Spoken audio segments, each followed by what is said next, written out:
ठीक है। तो इससे क्या होगा, जब आप टीचिंग करेंगे ऐसे टॉपिक को, मैं बहुत ही दोबारा मैं रिपीट कर रहा हूं कि अगर आप इसको टीच करेंगे, उस टॉपिक को समझाएंगे दूसरे या तीसरे बच्चे को, तो वो टॉपिक आप कभी भी नहीं भूलेंगे। क्लास में ऐसा ही करें जब आपका फ्री कोई पीरियड हो, फ्री लेक्चर हो, ठीक है। ये हमारे पास है जी, इसको कहते हैं कटर फ्री एनवायरनमेंट। ये मैं एक टेक्निक और सिखा रहा हूं। अब देखें, जब भी आपको कोई चीजें याद ना हो रही हो, टॉपिक के अंदर हो, कोई ऐसे है, कोई स्टोरी है, कोई ऐसी चीज है, कोई टॉपिक ऐसा है, साइंस का है, फिजिक्स का है, केमिस्ट्री का है, तो वो मैथमेटिक्स में चाहे वो हमारे पास मसले हैं, उनको आप नहीं याद कर रहे, तो आप क्या करें, अपने जो मसलन देखें अपने रूम में क्या क्या आपकी चीजें हैं। जैसे रूम में देखते हैं कि फलां फैन इस जगह है, चेयर यहाँ पे पड़ी है, टेबल यहाँ, उनके आप नॉमिनेट कर लेते हैं और उनको चीजों को कलरिंग देना शुरू कर देते हैं, पिक्चर्स हैं, डिजाइनिंग, उनको नंबरिंग दे लेते हैं। इसी तरीके से अगर आप टॉपिक को जो है, अगर उस तरीके से आप उसको डिजाइन कर लें, तो मैं नहीं समझता कि वो टॉपिक की, बल्कि वो तरतीब भी याद रहेगी, वो डिजाइनिंग भी याद रहेगी और वो टॉपिक भी याद रहेगा। थोड़ी सी मेहनत है, लेकिन अगर आप ये करेंगे तो मेरे ख्याल में ये चीज याद हो जाएगी। एक और टेक्निक सिखा रहा हूं, अगर आपको कोई नंबर्स हैं या किस तरह वर्ड हैं जो बहुत लेंथी हैं और वो याद नहीं हो रहे, तो देखिए यहां पे मैं आपको देता हूं, फॉर एग्जांपल मैं आपको कुछ टाइम दे रहा हूं, आपके पास 20 सेकंड है। 20 सेकंड के अंदर इसको आपने जो है, इसको मुझे रिपीट करके बताना है जी। चलें जी, स्टार्ट हो जाते हैं। आपके पास 20 सेकंड है। हाँ जी, याद हो गया। अब आपने देखना है, अब जो मैं आपको टेक्निक बता रहा हूं, इस टेक्निक का आपने कैसे इस्तेमाल करना है, ये देखिए। मैं सिंपल वे में इसको क्या करता हूं, 5, 1965, 2019 और 5। आप मुझे बताएं, इस पे 5 सेकंड भी नहीं लगे और वो आपको याद हो गया। 5, 1965, 2019 और 5, ये मुझे भी याद हो गया। अब अगर इस तरह अगर वर्ड्स की इसको आप इसको अलहदा तकसीम कर लेंगे, डिवाइड कर लेंगे, तो मेरे ख्याल में जो बड़े से बड़ा सेंटेंस भी होगा वो भी आपको याद होगा। ये भी मैंने साथ एक टेक्निक या आपको बता दी। अब हम चलते हैं कि पेपर के हवाले से इसको थोड़ा सा समझते हैं, जो हमारा मेन टॉपिक है। ये देखें, ये आपको एक पिक मैं दिखा रहा हूं, जरा इसको तवज्जो से अगर आप देखेंगे तो ये क्या कैसी लग रही है आपको पिक। बहुत ही खूबसूरत पिक है, मुझे भी बड़ी प्यारी लग रही है। फूल हैं जी यहाँ पे, मेरे ख्याल में तालाब है जी कोई, और पानी है, कश्ती यहाँ पे है, बड़ा प्यारा सा घर है। तो दिल कर रहा है मैं तो यहाँ पे चला जाऊँ। तो मुझे भी मज़ा आ रहा है इस चीज़ को देखने से, तो आपको भी मेरे ख्याल में ये बड़ी प्यारी तस्वीर लग रही होगी। अब हम नेक्स्ट देखते हैं क्या कैसी वो आपको लगेगी। हाँ जी, ये बताइएगा ज़रा, ये पिक कैसी लग रही है जी आपको। मेरे ख्याल में ये भी आपको प्यारी लग रही है। नहीं, मुझे तो नहीं लग रही। आप अपना बताएं जी, आप अपना बताएं जो मेरी वीडियोस देख रहे हैं जी, और मेरे व्यूवर्स हैं, ज़रा बताइएगा। स्टूडेंट्स बेटा आप ये बताएं कैसी लग रही है, ये आपको कैसी लग रही है। ये आपको अच्छी नहीं लग रही होगी और मुझे भी अच्छी नहीं लग रही होगी। अब ये चीजें होती है, माइंड का पैटर्न्स होते हैं। अब इसको अगर आप तवज्जो से देखेंगे, ये आपका पेपर माइंड का पैटर्न है, यानी अच्छी चीजों को वो क्या करता है, पिक करता है, उस चीज को वो खुश होता है देख के। और जो इस तरह की चीजें हो इंसान, अब ये इन्वायरमेंट बहुत अहम होता है ना, तो इस तरह के इन्वायरमेंट, अगर प्यारे इन्वायरमेंट में बैठेंगे पढ़ेंगे, आपकी उतनी ही की पिकिंग पावर जो है वो बढ़ती जाएगी। ह्यूमन एसोसिएशन को अगर आप देखें तो ये क्या है, इस चीजों के ऊपर डिपेंड करता है। क्योंकि टाइम मैं बहुत कम लेना चाहता हूं, आपको बहुत ज्यादा मैंने एक्सप्लेनेशन कर दी, तो आप इसको देख सकते हैं कि ह्यूमन एसोसिएशन इन चीजों पर डिपेंड करता है जी ज्यादातर। अब अगर ये फार्मूला बताने जा रहा हूं, अब हमारा जो अहम टॉपिक जो है वो मेन स्टार्ट होने जा रहा है। फार्मूला है गेटिंग 100% मार्क्स। किस तरीके से 100% मार्क्स जो है वो आप ले सकते हैं, कैसे जी। फार्मूला सुने जी, अगर आपकी 100% तैयारी है और अटेम्प्ट जो पेपर किया वो भी 100% की है अच्छे तरीके से, तो फिर जो है आप 100% मार्क्स ले सकते हैं। मैं रिपीट कर रहा हूं, अगर आपकी 100% तैयारी है और 100% आपने गुड अटेम्प्ट नहीं किया, बेशक बड़े टैलेंटेड है, आपका कभी भी 100% मार्क्स नहीं आ सकते, 90% भी नहीं आ सकते। इसलिए अच्छा पेपर हल करना जो होता है ना, ये बहुत ही अहम रोल होता है 100% मार्क्स लेने में। तो यहां पे मैं बताना चाहूंगा आपको कि अगर आप अच्छे नंबर लेना चाहते हैं तो अच्छा पेपर हल करने का तरीका सीखें। यही तरीका जो मैं आपको आज बताने जा रहा हूं इंतहाई अहम है। अभी आपने रजिस्टर उठा लें और साथ बॉल पॉइंट उठा लें और नोट करें, जो अहम अहम चीजें जो बता रहा हूं उसको आपने साथ साथ नोट करते जाना है। सबसे अहम ये चीजें जो जो टूल्स आपने साथ एग्जाम्स के हवाले से एग्जाम्स रूम में लेके जाने हैं वो कौन सी हैं, इंतहाई अहम बताने जा रहा हूं। उनमें से जो है आपके पास दो ब्लू पेन्स होने चाहिए। एक अगर पेन का प्रॉब्लम हो तो दूसरा आपको एक स्केल होना चाहिए। 2 या 3 ब्लू मार्कर्स होने चाहिए जिसमें से एक कट वाला मार्कर होना चाहिए आपके पास। और उसके बाद एक कैलकुलेटर जिसकी आपको इजाजत दी जाती है। और हमारे पास जो है सबसे अहम चीज है डिजिटल वॉच आपके पास होनी चाहिए। ये मैं अक्सर स्टूडेंट की ट्रेनिंग सेशन के दौरान कहता हूं कि डिजिटल वॉच का होना बहुत अहम है। अगर आप डिजिटल वॉच साथ ले जाते हैं तो आपको पता होता है कि कितने आप अपने टाइम मैनेजमेंट के हवाले से पेपर हल कर सकते हैं। आपकी टाइम डिवीजन अगर हुई हो तो उस हवाले से वो बहुत बड़ा रोल एक अदा कर सकती है वो डिजिटल वॉच, जिससे आप पहले पेपर और सही तौर पे अटेम्प्ट कर सकते हैं। इस डिजिटल वॉच का क्या अहम रोल है, इन चीजों का क्या रोल है, ये आगे मैं मजीद जब एग्जाम्पल्स दूंगा तो वहां पे मैं आपको बताऊंगा।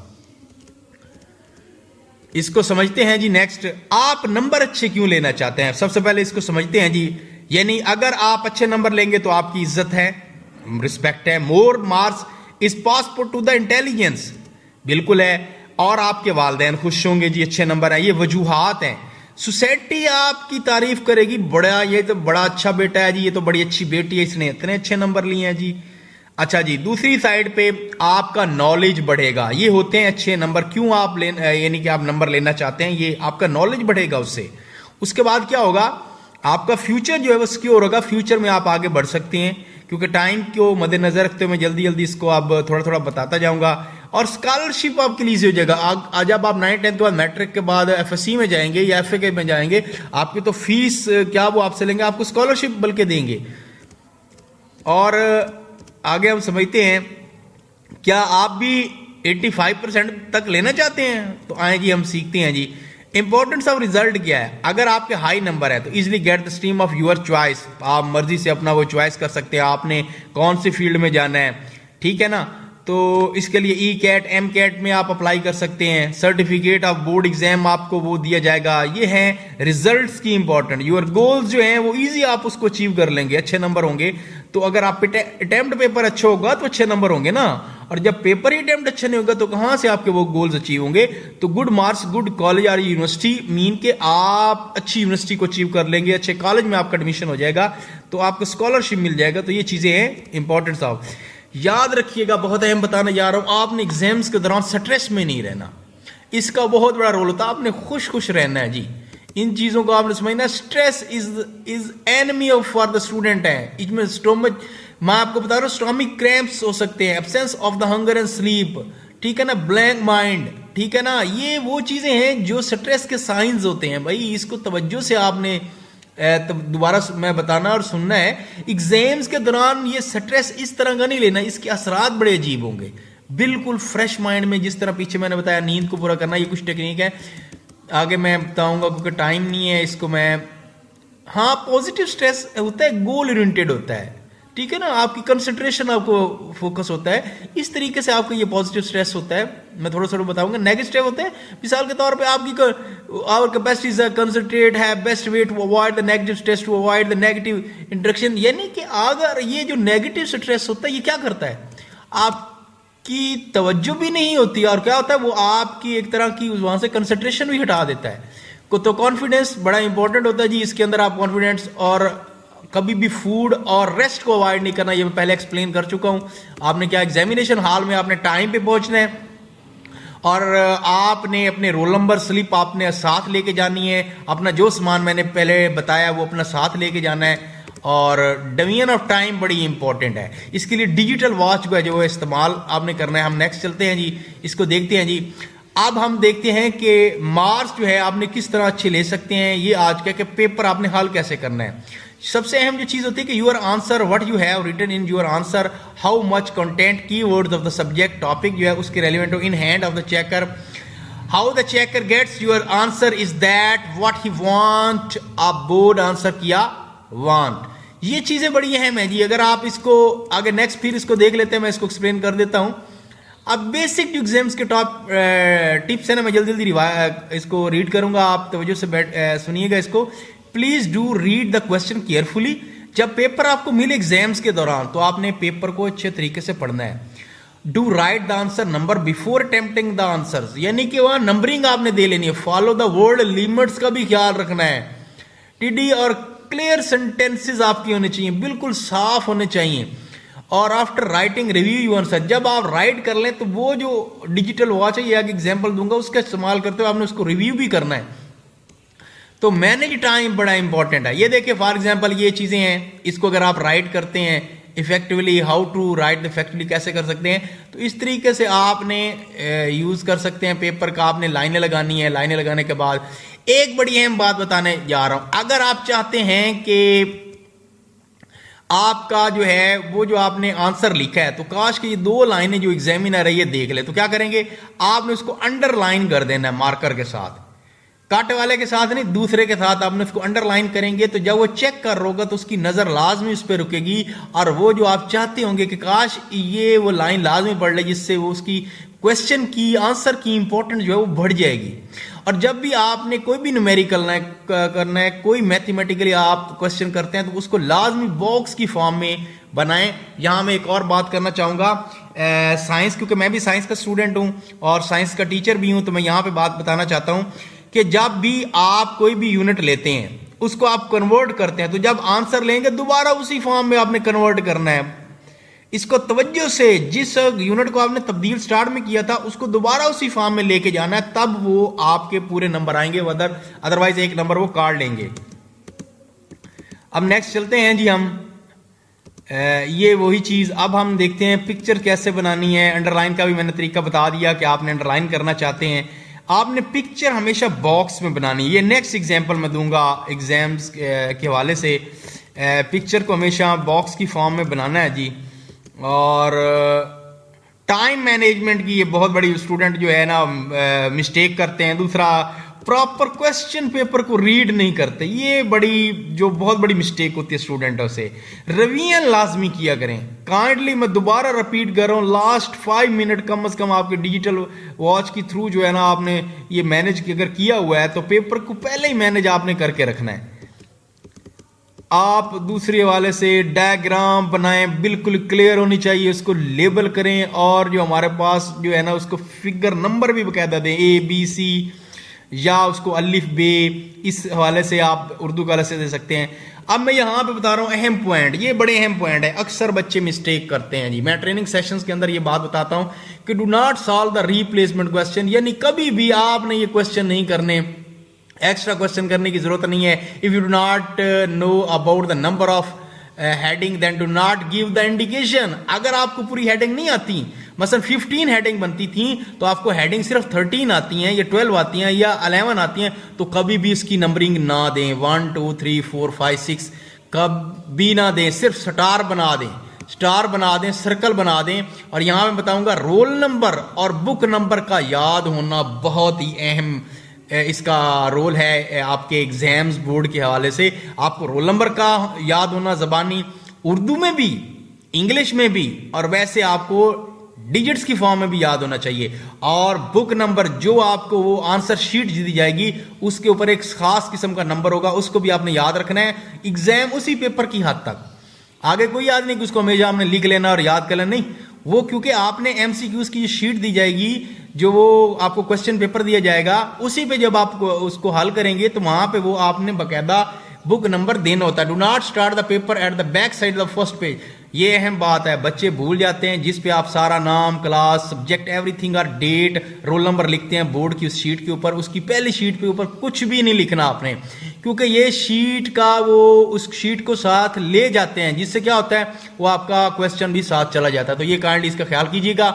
फिल द आंसर प्रॉपर उसमें। और सर्कल जो है ये CS शीट होती है, इसमें क्या करना है, आपने बकायदा सर्कल को ब्लैक करना है। और ये किस तरह करेंगे, आपने इसको कोने के स्टार्ट से करना है और अंदर की तरफ ले जाएंगे। इस तरीके से आप जो है उस शीट को आपने बबल्स को फिल करना है। और एक और बात बताने जा रहा हूं, आप एग्जामिनर को चैलेंज नहीं कर सकते या वो पेपर चेक करेगा, सिर्फ काउंटिंग होती है। लोग कहते हैं ये जी रीचेकिंग जो होती है ये क्या होती है? भाई रीचेकिंग होती है, लेकिन ये नहीं है कि आपके क्वेश्चन जो आपके बिल्कुल वो ठीक भी, फॉर एग्जाम्पल मैं समझता हूं कि वो ठीक थे लेकिन गलत हो गए, तो उसमें यह है कि वो जो है वो दोबारा वो उसके मार्क्स नहीं मिलेंगे। इसलिए बड़ी एहतियात के साथ इस चीज को करें। First read the question proper, 3 दफा एक पेपर को जो है ना आप पढ़ें। उसके बाद डू नॉट यूज द, मसलन वो जो आपका एरिया जो है उसको आपने यूज नहीं करना, जो कि पेज की साइड पे मैं आगे बताऊंगा। पेज सेटअप, आज की पेज डिस्ट्रीब्यूशन इज इंपॉर्टेंट है। Use the box for the figure. Figure जब भी बनाए, कोई भी तस्वीर बनानी है, बॉक्स का इस्तेमाल करें। जैसे यहाँ मैंने फिग ए दिया है, बी दिया है, सी है, जितनी पिक्चर एक पेपर में इस्तेमाल आप यूज करते हैं, मीन के बनाते हैं, डिजाइन करते हैं, उसकी बाकायदा नंबरिंग दें, ए बी सी डी। और हमेशा क्वेश्चनिंग का सॉर्ट अप, मीन के आपने बाकायदा सीक्वेंस के साथ चलना। ये नहीं कि कहीं पे आपका शॉर्ट क्वेश्चन कहीं पे फिर रहा है, लॉन्ग क्वेश्चन कहीं पे फिर रहा है। तो इस तरह क्या होगा, एग्जामिनर जो है वो परेशान है, ये क्या कर रहा है बच्चा, कभी इधर मुझे लेके जाता है, कभी आगे लेके जाता है, जब कभी पीछे लेके जाता है। तो इसका खास ख्याल रखें, ठीक है। तो ये चीज बड़ी अहम है जी, इस पे आपने तवज्जो देनी है जी, कि कभी भी एग्जामिनर को डिस्टर्ब नहीं करना। यहां पे मैं इंपॉर्टेंट पॉइंट बताना चाहता हूं, सॉल्व एक्स्ट्रा क्वेश्चन करने की जरूरत ही नहीं है आपको। जितने आपको क्वेश्चन कहे गए हैं उतने ही आपने करने हैं। यानी आपको यकीन है कि ये मैं 3 में से 2 करने हैं, तो 2 आपको मुकम्मल ठीक आते हैं, वो पहले क्वेश्चन करना है जो आपको सबसे बेस्ट क्वेश्चन आता है, वो आपने करना है। और करने के बाद क्या करना है, बस तीसरे क्वेश्चन की जरूरत ही नहीं है। ओवर राइटिंग नहीं करनी, कोशिश करनी है ओवर राइटिंग नहीं करनी, सिर्फ एक लाइन ड्रा कर दें। अगर आप उसको के ऊपर क्या करें, एक सर्कल ड्रा कर